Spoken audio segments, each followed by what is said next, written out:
Good morning. This is an informative speech for Class CCM 220E at Merrillhurst University, summer 2013. So why is peace so difficult to obtain in gangland? With innocent bystanders being maimed or killed by gang violence, how can gang enforcement teams or GET teams alleviate and prevent this killing? Using information from the New York Times, FBI, and other law enforcement sources, the effectiveness of gang enforcement teams shall be examined and exposed. Based upon the data available, the effectiveness of these gang teams in stopping gang violence and gang culture has been formidable. So, how do gang enforcement teams break up the culture and the violence associated with gang affiliation and gang activity? Traditionally, law enforcement, specifically gang enforcement teams, have followed a, quote, call and response method towards gang enforcement and dealing with gang activity. This call and response method, according to the New York Times, is when an individual will witness gang violence or gang activity and then call the police, and the police respond to activity that's already in progress. Well, activity in progress is actually behavior in progress. And so, what has been shown, according to the FBI, over the years, is that responding to behavior is nowhere near as effective as stemming the root cause of the behavior. So, gang enforcement teams now, specifically in the Los Angeles County area, have gone to a community insertion platform of gang enforcement. Active involvement in the communities on a daily basis is showing positive results.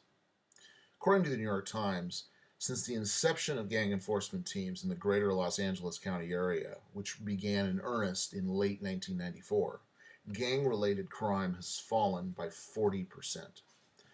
A 40% decrease is substantial. Yet what are the specific tactics used by Los Angeles gang enforcement teams, and why have these tactics been so effective? Gang enforcement team officers form relationships with civilians in neighborhoods where gang activity is taking place. So instead of simply responding to activity, these gang enforcement officers are now actually forming relationships with individuals so that they may influence activity and behavior before it becomes out of hand and, in fact, illegal. Arresting individuals does not get to the root cause of gang violence. This has been shown, according to the FBI, time and time again. What arrests gang violence is the changing of thought patterns that then lead to behavior that is illegal and violent. Gangs provide a deep-rooted sense of community and belonging for its members. Gang enforcement teams work on exposing these connections and providing alternative communities and alternative methods of belonging that are not based on violence, drug trafficking, human trafficking, and illegal activity. Changing the thought process means you change the behavior, according to the FBI. And when you change the behavior, you reduce gang violence. While this may seem overtly simplistic, the data speaks otherwise. Changing the actual process of thinking behind the appeal of gang life and gang belonging can lead to a decrease in gang violence. The primary key here is letting community leaders begin a process of dialogue with law enforcement that exposes not only who is affiliated with a gang, but who has the potential of becoming a gang member in the future.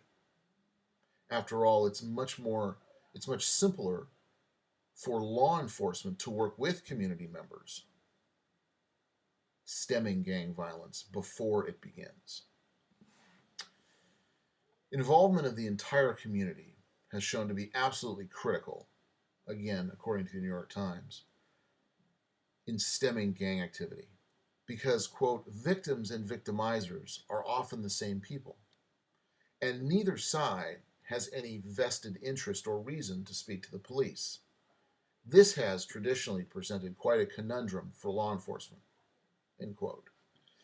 This conundrum can be directly influenced for the better by law enforcement instead of simply responding to gang activity and arresting the quote perpetrators, but actually speaking and opening up a sense of dialogue and community with those who believe that the only way to form a family unit is through violence and gang membership. There's a direct link between the feelings that the police can be illegitimate and gang violence. This, again, according to the FBI. When you get into communities that are most distressed, this feeling that the police are not legitimate because all they are simply doing is locking individuals up, this sense of the police being illegitimate causes individuals to not respect or want to engage in dialogue with the police. Therefore, gang violence will go up. So in order to legitimate law enforcement and then reduce gang violence, an approach, and this approach is shown to be very, very effective, according to not only the FBI, the New York Times, but the Oregon County database, the Orange County database for law enforcement. This approach has shown to be very effective in reducing overall levels of not only gang violence, but burglaries, assaults, and essentially crime in general. The LAPD is now not necessarily focused on gang offenders, but they're focused on entire communities and the health of the overall community. In conclusion, this holistic method of law enforcement has not only caused gang activity to change and, in fact, reduces levels of violence, but has also forced law enforcement to re-examine their own inherent culture and their own inherent biases and preferences towards enforcing the law. Current studies by the New York Times and the FBI indicate that gang violence is not simply solved with law enforcement. Rather, gang violence is solved with an entire community working together towards a common goal, and that is changing the thought process and behavior that makes up a potential gang member.